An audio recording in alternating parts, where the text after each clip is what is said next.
Siz Allah değmeyin benim xətrimə,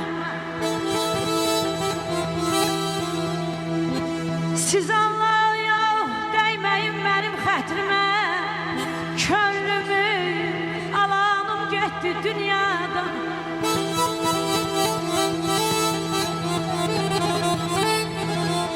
Həmişə ümidim gümanım idi,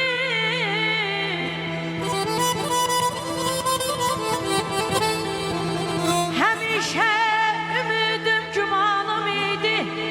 Halıma yananım getdi dünyadan bana.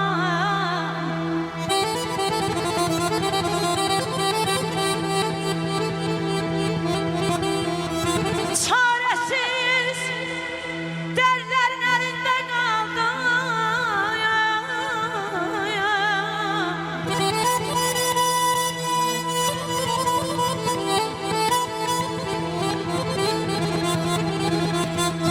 Çaresiz dertlerin elinde kaldım. Gül kimi sarılıp soldum.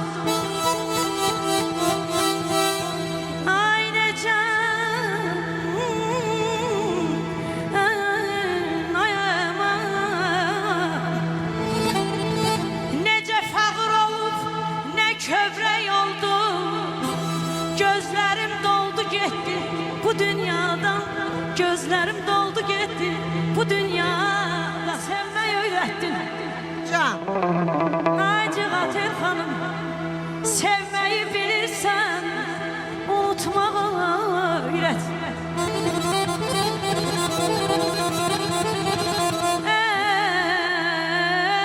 Əvvəlcən sən mənə sevmeyi öğrettin, sevmeyi bilirsen unutmak öğret.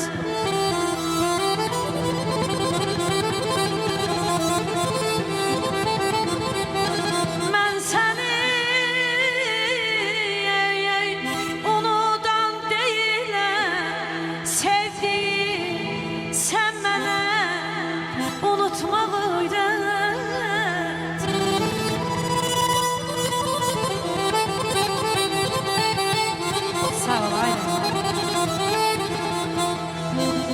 Ne güzel gülürsen gülmeye ne var?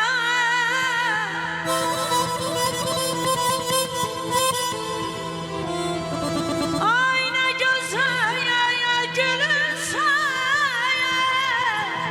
gülmeye ne var ya?